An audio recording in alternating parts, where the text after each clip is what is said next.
The new Celtics owner talks about final decisions, a new building, and paying the tax. His words, my reactions right now on the Locked On Celtics podcast.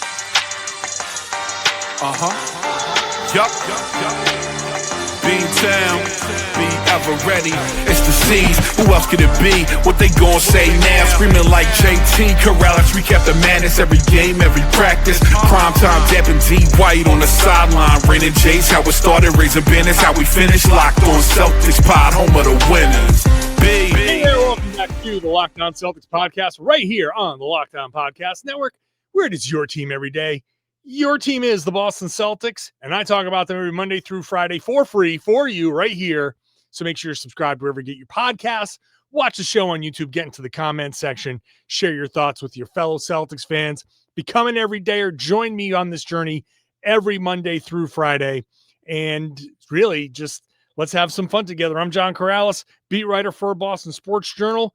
I've been doing a version of this job for about 20 years. I've written a couple of books about this team, and I was there today for Bill Chisholm's introductory press conference. Today's show is brought to you by FanDuel. Right now, new customers can bet just $5, and if that bet wins, you get 300 in bonus bets to use across the app. So later on, we'll talk about his comments on finding a new building. Is he looking for a new building? Are they going to stay at TD Garden? Second segment, paying the tax. What do fans want to know? Will my owner spend money? That's coming up in the second segment. But we're going to start with my first question. I'll play the whole thing. I've been talking about this on this podcast for a while. I need to know, with all of these investors, with all of these people here, what's this power structure going to look like? What is going to happen when final calls need to be made? So I asked him that question. I'd like to start by just clarifying the power structure of the ownership group. There's a managing board of yourself and 7 others, correct? Correct. What is the voting power of that group? Do you hold final say, or is there a possibility of a majority of the group voting one way and you voting a different way on basketball matters? First, I just say that my approach to leadership and the way that I've approached that all my life is through consensus. We've got a great team, and both. And you asked about basketball, but I'd also speak the same way about the business operations team as well. So Brad and Rich are great leaders. In the end of the day, there is I am accountable. And there's a governor, and the governor has the final say, and that's me. So just for clarification, if Brad Stevens comes to you with a matter that requires ownership approval, whatever it is, what you say is what goes, or if 7 others on your board vote differently, it's your opinion that matters on that? I think the way to think about it is that when we're kind of working through things, we're doing that as a group, and really Wick and myself are that final gate, but ultimately I'm the one that's accountable. And to be very clear, that is the final say. So there it is. He couldn't be any more clear about it, and I do appreciate the direct, like, there's no dancing around it. There's no kind of like, well, there might be an instance, or there's this dynamic, or what. It's his say is the final say. He's not obligated to tell me what his percentage of ownership is, but whatever it is, it's enough. And the structure is such that what he says goes, and that's important to me, because I think fans of any particular team want to know, like, who's the person in charge. We can't have Bill Chisholm coming out every season 2-3 times, however many times an owner will talk during the season, and saying one thing, and then having the board of 7 other people, himself, it would make it 8, have those people be like, well, no, we actually don't agree with you. And I know you get these investors in for the everybody kind of joins in and everybody's having a great time. And, initially the whole group is probably going to be, marching together, as Wick likes to say, shoulder to shoulder. And that would be great. But, most people don't get married thinking that they're going to be divorced, and things change over the course of a relationship. Things change over the course of an ownership group's kind of relationship. You've got 8 voices on a board right now. Everything is great. You've got the high of, you just bought a team, you are an NBA owner, and it's great. The Celtics are about to make some tough decisions over the next 2-3 seasons. There may be jobs on the line, and there's a lot of money to be spent, and there are contracts to hand out, and there are potential trades. When do they eventually bottom out? How does that look? Do they ever bottom out? Do they try a different tact? Like, who knows how they approach it? Brad Stevens is going to have to go to ownership and ask for approval of a hiring, a firing, a contract, a trade, a sign, whatever, knowing that whatever he decides, you can go to Bill Chisholm and say, okay, you approved that. Why did you say yes? Or why did you say no? Why did you give him this? Why didn't you give him this? You need to have that one person who is accountable. So whenever a question comes up, we all know who to look to, and who, I know who to ask, and I know who to kind of hold accountable. He said it. I'm accountable. I'm the one. I'm the guy. So that's, I think, an important first step. What do people want from their owners? They want an owner who's accountable. They want an owner who's going to stay basically out of the way and who's going to spend money. You can be basically what Wick Grossbeck has been. And that is being on the sidelines, cheer, root for the home team. You spend money when you need to spend money, and you otherwise get out of the way. And when something needs to be answered, you are there. You are the face that is in front of the camera, and you are the one answering the questions. Difficult or not, you are the one answering the questions. So it was a big thing that I've been harping on. And just to throw in another element, I did ask him about the second round of financing and all of that stuff. For clarification's sake, the way we're going to look at this now is the deal is done, as according to Chisholm. The deal is done. It's just a matter of how it's being funded. It's not about, I need to go out and search for new investors. So one of the things I had brought up in the past was, when you get to the second round of, the second phase of the closing, it's not the managing board goes from 8 to 11, let's say. The managing board is the managing board. People are there. There may be some investors that come on board throughout the course of it. Maybe, there's always the possibility of people buying in or selling their share and getting out. That happens. It's fluid. It happens all the time. Not all the time, but it's not uncommon. But the second phase of this closing isn't going to be another round of fundraising and bringing in, here's another 15% for you and 15% for you. Chisholm says, my share is going to remain unchanged. This is, the structure is the structure. You just got to, I think they just have to figure out how to finance that structure. It's a $7 billion team approximately. So yeah, that makes sense. Okay. So that's the structure. Now the question is spending, second apron, all of that stuff. We'll bring Brad Stevens into the mix when we come back. Today's show is brought to you by Skims. When I found out Skims was making underwear for men, I went to my wife. I said, what should I expect? You like Skims? And she said, expect the best underwear you've ever worn. My wife, of course, was right. The Skims for Men feels great. It fits very well. The style is great, and it's got something for everyone. You got boxer briefs, you got classic briefs, you got design with a perfect balance of comfort and style. I like the boxer brief. It's my favorite, and I like wearing it because when I'm running around the house, it's comfortable. When I'm sitting here, it's comfortable. When I go to the gym, it feels great. It stays where it's supposed to go. Very underrated, but very important element to underwear. When you're active, you want it to stay where it's supposed to stay, and it does that. So it feels good. It looks good. Listen, if I'm walking around in my underwear and my wife likes what she sees, that's a plus. Guys, come on. You know how that goes. Shop Skims men's at skims.com. I'm telling you, you're going to love them. I think they're the most comfortable underwear I've ever worn. Let them know that we sent you. When you put your order in, because I know you're going to, select podcast in the survey and select this show in the drop-down menu that follows.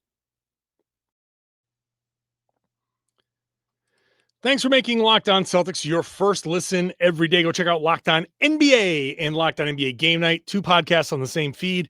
Wednesdays is my night on Game Night with Jake Madison of Locked On Pelicans. Once the season starts, we are back at the covering every game in the association, every Tuesday night game. And then the afternoon show covers all the big stories across the NBA. Again, 2 podcasts on the same feed in the same place you found this podcast. All right. The other thing the Celtics fans, any sports fan wants from their owner is to spend money when it's appropriate. Now, they were clear, they were asked about this, that the second apron was the driver of this summer's moves. They were going to happen anyway. So Brad Stevens kicks things off, followed by Bill Chisholm. The summer demanded a reset under the second apron. If you go back to the Derek White trades, the Porzingis or Holiday trades when they came here, those wouldn't be able to happen if you're over the second apron because you can't aggregate contracts and you can't take more money back than you send out, right? So, you have to give yourself the flexibility and opportunity to jump at the right deals. You don't always know when those are going to present themselves. So the second apron was the key. After that, we're looking at it from the standpoint of, again, let's see what this team looks like. Let's put our very best foot forward. Let's let Joe, the staff, the players, let's all work to maximize ourselves. And with an attitude of no ceilings and no limitations, and go after it. And we'll evaluate the roster like we always will as the year goes on, but there's no tax goal. There's nothing that's set in stone that we have to get to a certain level. The level, obviously, where we were earlier this summer, it's not close to where we are now. And listen, we lost, we've said goodbye to awesome people and really good players. But I think we've added people that are excited to add their strings together and see what we can do. And so we're looking forward to that. I mean, let's go for it, but let's do it in a reasonable way. I think, we're trying, my goal and my, high-level direction to Brad and the team is, let's do whatever we can to win championships and raise banners and raise as many as we can, both in the near term, but also in the medium to the long term as well. So definitely taking that approach and the flexibility that Brad talks about, I think that's paramount to doing that. So, but ultimately, we're going to do everything we can to win. That is job number one. And not just win games, win championships. So a couple of things are clear there. And I think the first point is important when we're talking about the second point, and that's why I included Brad. The second apron penalties were real. Like Wick talked about in this press conference that he was part of the team that drew this up. It's on purpose. They drew up these penalties specifically to you get a 2-3 year window at the top in the second apron, and then you get choked out financially on purpose. So the whole point was, doesn't matter who owns the team, you have that little bit of a run, and then the basketball penalties knock you back down, and it's purposeful. And so the Celtics were very well aware of the ramifications as much as anybody. So that is, I think, an important part of this conversation here, that the new group is not responsible for Brad Stevens gutting the team. The new group didn't come in and say, this team is too expensive. You need to get rid of these because we're not paying this tax. The tax is part of the penalty, and it was exponentially bad because of the repeater, but it's the basketball penalties that hurt them. And so in comes Chisholm, and the stuff that he said there was, go for it, but in a reasonable way.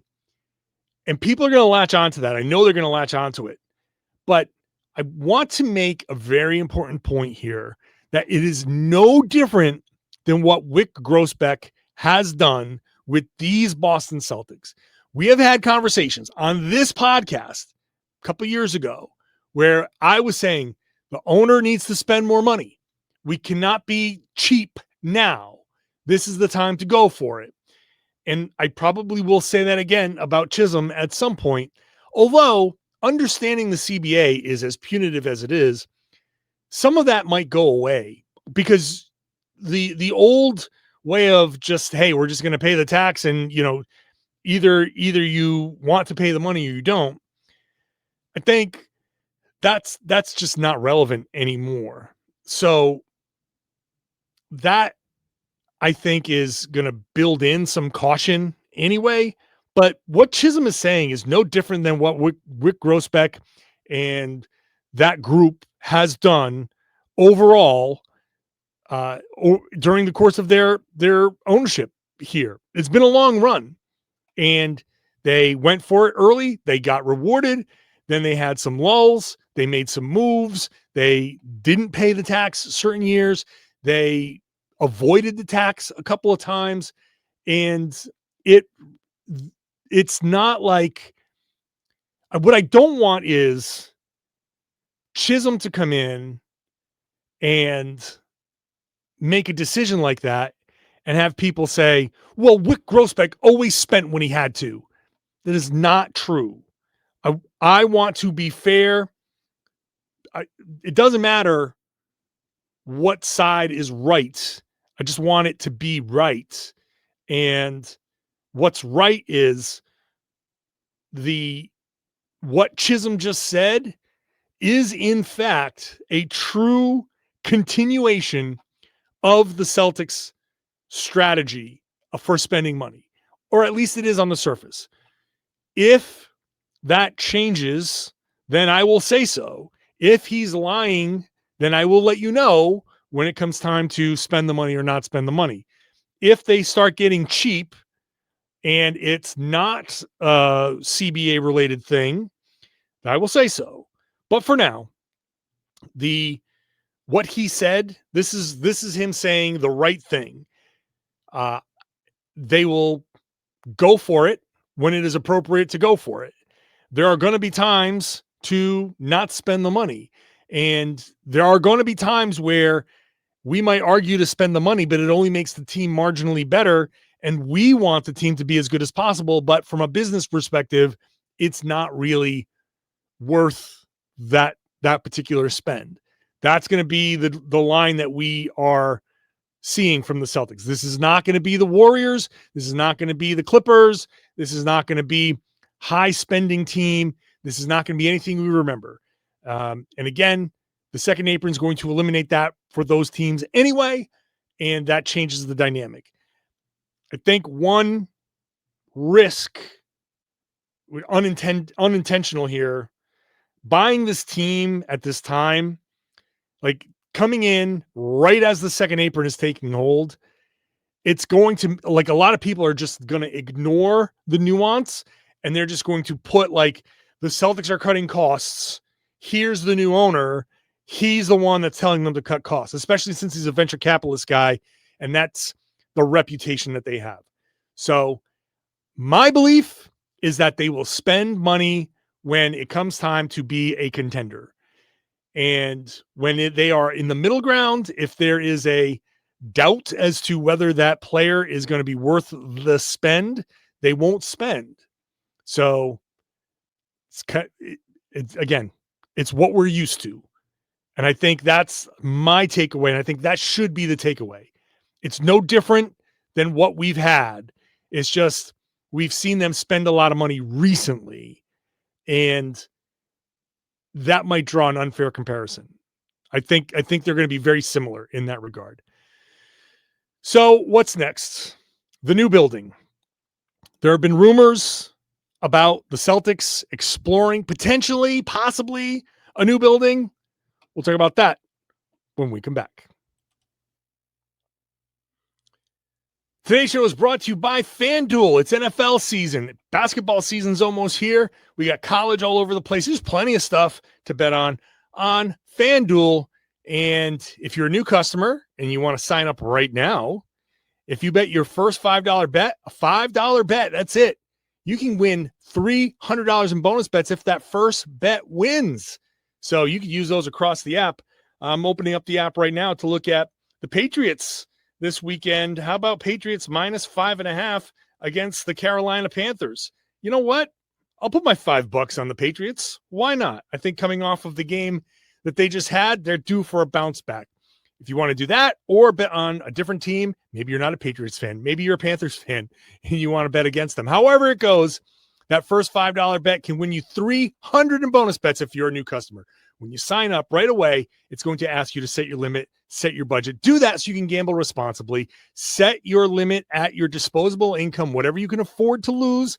And then if you hit that, if you hit a little bad streak, no problem. When you get your money and you start over again, you can go back and maybe you get on a little bit of a winning streak. So if you're ready to play, download FanDuel right now by visiting FanDuel.com to get started. That's FanDuel.com to place your first $5 bet.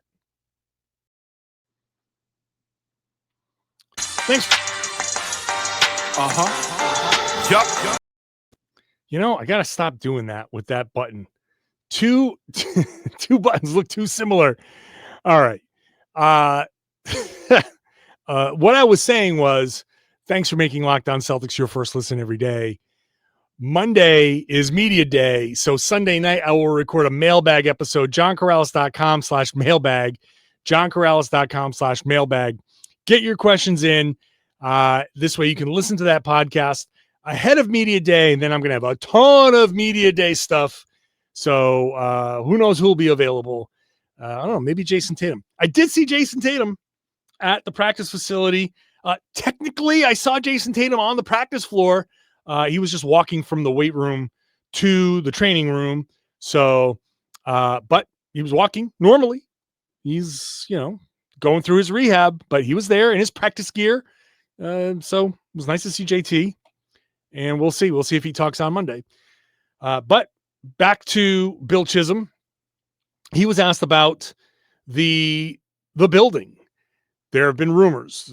The Globe has reported, and we've speculated plenty here about the potential for the Celtics to explore, build a new facility.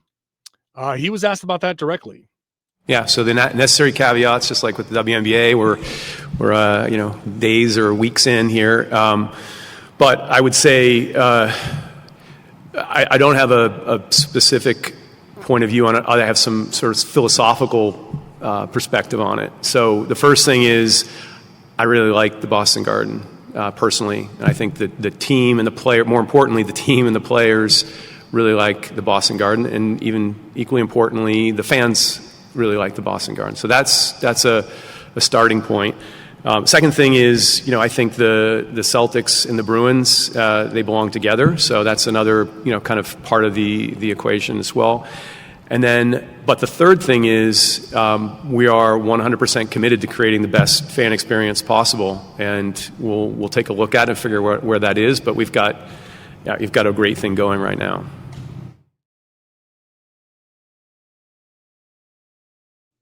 Okay, that was that. So, I think the key takeaway there is the Celtics and the Bruins belong together.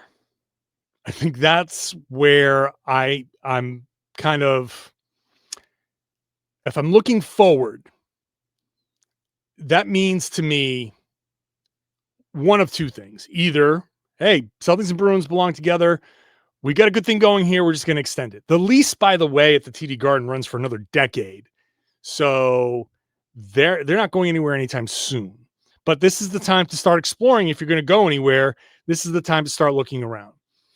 The Celtics and Bruins belong together. Well, that tells me that you go to the Jacobs family, Delaware North, and you say, okay, this building is what, 30 years old?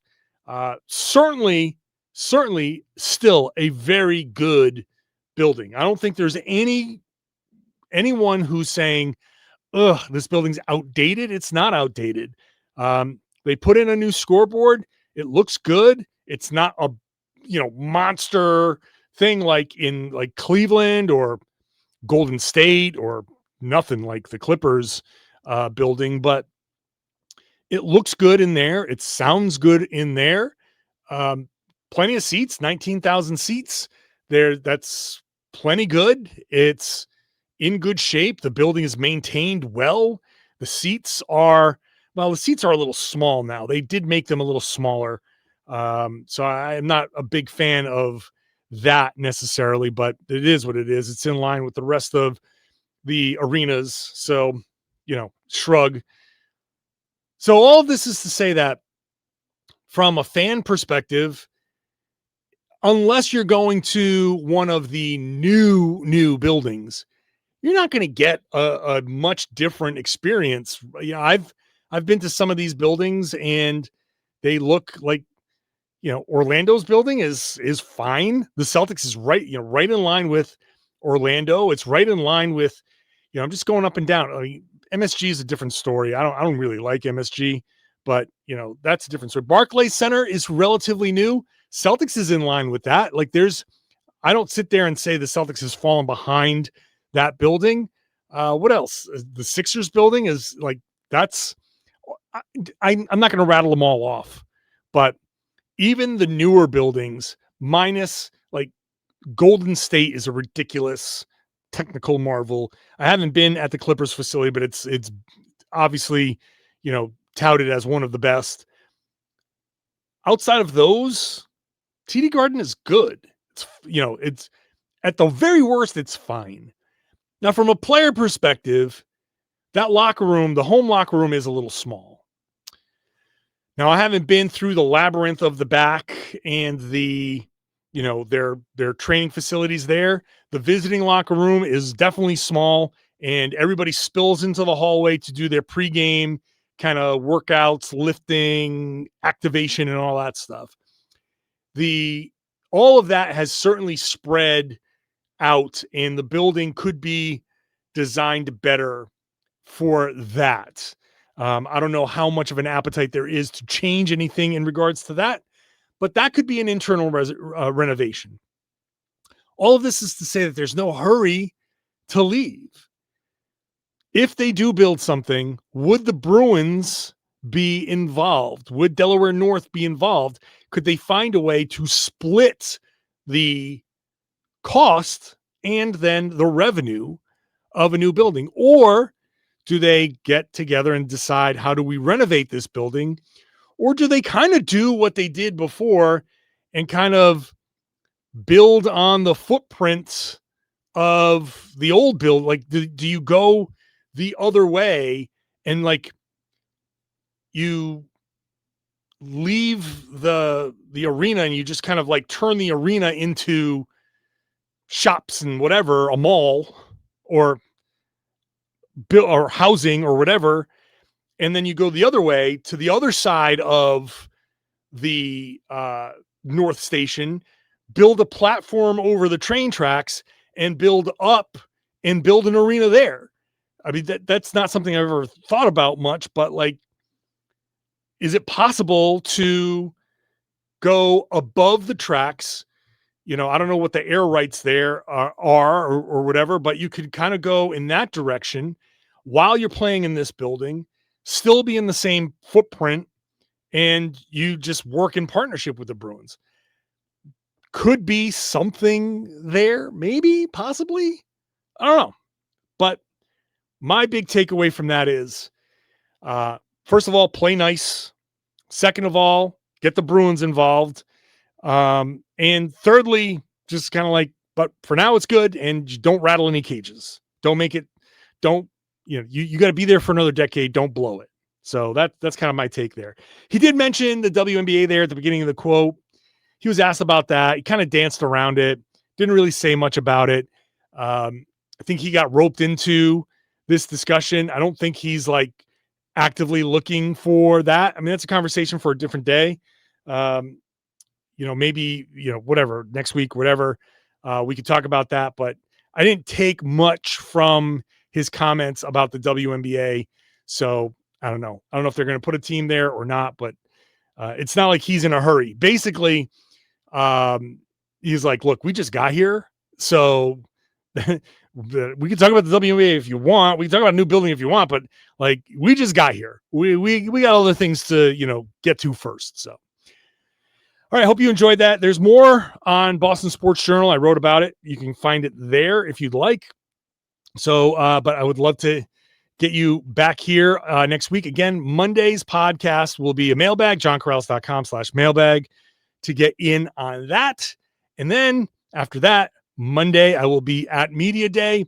Tons to talk about for Media Day. And then they're back on the practice floor, baby. And I'm talking basketball. So subscribe wherever you get your podcast. Preseason games will be around here soon enough. So subscribe, do all that. It's free. It's available Monday through Friday. It's on YouTube. Get into the comment section. And then I would love it if you shared the podcast. Tell everybody they should be listening to and watching the Locked On Celtics podcast here on the Locked On Podcast Network. It's your team every day.